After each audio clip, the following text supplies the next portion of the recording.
First and foremost, I'd really like to thank Westpac Agribusiness, both nationally and locally. They've been a huge support. They've supported me in the media, they've supported me obviously financially, and without their ongoing support, this certainly wouldn't have been possible. There were some key individuals: Steve Hannon, Steve Badgery, Susan Wakeford, Peter Woods and Julian Leatherdale. They were just fantastic the whole way along, and were always in contact and always interested in what I was doing. So my question was sugar beet, and why sugar beet? The reason I came to this topic in the first place is I work in the sugar industry in Melbourne, a European company, and we're continually frustrated by our access to market and the length of the supply chain that we've got to follow. We typically import our sugar and our molasses from either Latin America or far northern Queensland, and we're exposed to the same sort of pricing volatility that affects our cane farmers currently. And I was continually whinging to our economic advisors in Victoria in the state government due to this volatility and our lack of access. And one advisor pointed out to me a couple of years ago that we actually had a sugar beet industry. We had our own local sugar industry up until 70 years ago in Gippsland, Victoria. And this was quite substantial. So my question was, how did we lose it and what went wrong? And it turns out that the dairy industry was responsible for becoming far too efficient. Milk became really popular after the war, and it became a hot commodity. On top of that, our cane industry became a world leader in efficiency, harvest, and between the two of them they managed to squeeze out the beet industry, which was totally okay up until now. So I quickly want to go through my background, the industry status now, my travels and what I experienced, and then a quick couple of case studies and where I think we should be going next. So my farm is on the northwest coast of Tasmania, also known as God's Country. Originally I was from Tasmania but defected to the mainland and overseas in search of the corporate world, and now split my time between Tassie and Melbourne, which is much nicer. Dave's already mentioned the farm, but two of the more interesting crops I've got currently are pyrethrum and opioid poppies. They're a little bit more unique to Tasmania, and we're really proud of those unique crops and would like to add some more.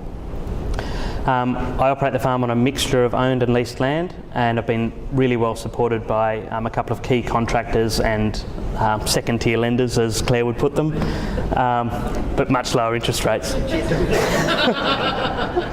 And in my day job, very boring, but I work in environmental compliance in the sugar industry. But my off-farm income has, jokes aside, been very critical to the farming development. So my objectives are listed, but really to be clear, it's why should we grow sugar beet? What's wrong with what we're doing now? Where is it done well globally, and will it grow here? And not just will it physically grow here, do we want to grow it? And will farmers accept it? So it would be fair to say that my focus shifted almost immediately. A lot of the FAO statistics on sugar beet I found were really underrepresented in the official numbers. As soon as I started travelling and seeing some of the best practice examples in Southeast Asia, South America and Europe, and even in the US to some extent, I found that there was a real economic, social and environmental focus to why people were growing different crops to grow a complex carbohydrate like sugar in a different region. So, and this was, maybe even on our first trip to Brazil, we were faced with many image challenges, and we saw this locally. And one of the frustrations many emerging economies have is that we developed nations quite happily export our environmental impact or social impact to other countries, but then on the other hand are quite happy to have a crack at them about how they farm, which is a real problem. When we in Australia have long and complex supply chains that do need to be improved, so we need to probably take a little bit more responsibility for that. The current industry status, just really quickly, it's important to understand how efficient and how good we are at growing sugar already. We're the third biggest nation exporting sugar locally, and Tim Hunt's presentation yesterday was key to that. We're exporting many more calories than what we're importing. But we're heavily impacted by subsidies, and people will have seen in the news as recently as last week that the current subsidies and state-funded storages are really impacting our cane growers. So it's something that we really need to consider. But there's no beet. It has been tried once or twice before. They tried it up in the Atherton tablelands, so a cool climate crop in the tropics, and they cited wallaby pressures as a reason to not continue. Really interesting. So my travels, I was really fortunate to visit around 18 countries and got inside 56 businesses and farms. And this was all the way from the paddock, so up to my mud in beet paddocks, through to the FAO in Rome with Wayne Dredge, which was an incredible experience. But an obvious place for me to start was in Chile, which is the world leader in sugar beet production and sugar production per hectare. They're doing it with the least amount of water, the least amount of land, and they're doing it with non-GMO genetics, which is important to an Australian example at the moment. IANSA very quickly told me on my first day with them, which is the Chilean Sugar Authority, that they are looking to expand their Southern Hemisphere expansion, and my study didn't need to go further because they're already looking at Australia. So I thought, well, that's it, I'm done. However, I was able to travel through Brazil and Asia and start with high efficiency cane and then move to our high efficiency beet producers in Europe and also through Asia as well. So some of the highlights, so on the left-hand side, Paul and Philippe in Belgium there represent a joint venture between a yeast producer and also a sugar producer, Fina Sucre. And Fina Sucre are the ones who own Bundaberg Sugar in Australia. So their joint venture is through the crude processing of sugar beet. How can we process sugar and not take it through to a white crystalline sugar that's in the bowl?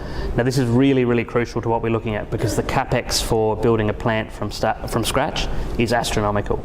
So it was really interesting to see what was happening in that space and how they were producing a high value product without taking it through a capex of 500 million euros. The specific varieties that are used, there was over 300 of them, and they were just non-GMO varieties, developed mainly by one plant on the border of Germany and France. And the conditions and climates that they were able to apply those varieties to were just staggering. It was incredible to see. And on the bottom right, Simon Cross in Ireland, he was a gentleman who's part of the Beet Island movement where they're trying to reinvigorate the beet industry currently. But he's currently runs an engineering firm which exports equipment globally despite the lack of a domestic industry. So that push was just incredible to see. The motivation behind some of these individuals was really quite incredible. So from my findings, I quickly moved on to realise that ethanol, bioenergy and feed were just as important as crystalline sugar, and that was really, really obvious in every market that I visited. The 2 points I made earlier on 50% less water and 50% less land with new cultivars, that's really critical when we're starting to look at economic and social licence. So it was something that really exceeded my expectations. Tasmania and Victoria have an ideal climate, ideal soil type, according to European and South American examples. So this is really important to us when we're looking at things like trials. But also, there's many, many alternatives, wheat starch and corn syrup, to name a couple. So, onto the UK. For me, I found this most relevant to Australian market conditions and economics. Chile, definitely for soil and climate. And certainly when I was in the US looking at, advancements in technology, Germany as well, the UK was one that really stood out as similar to a southeastern Australian expectation from a market and social licence. And you're probably wondering what sugar, tomatoes and cannabis have in common. British Sugar was probably the gold standard for byproduct reuse, which is the main reason we separate cane and beet from each other. The byproduct reuse in the cane industry is really fantastic. They use all of their bagasse to produce green energy. Now, British Sugar were doing something very similar with their beet waste, and they were creating clean heat for a greenhouse. This 18-hectare greenhouse was the largest in Britain at the time. And we're turning out 140 million tomatoes annually. That was until a pharmaceutical company came along with a proposal for medical cannabis for treatment of a specific type of epilepsy, and the margin, whilst not mentioned, was astronomical, probably in the likes of Chanel, Toby. So cost of production varied widely globally. I'm not going to go through all of these. The key one to look at is the United States, where you've got statistics for beet and also for cane. Now, you can see on the right-hand side, the cost of the substrate, the raw material for beet, is considerably higher. What's really interesting in the States is that their yields, whilst being GMO and having Roundup Ready beets, are much lower than that of Europe and also South America.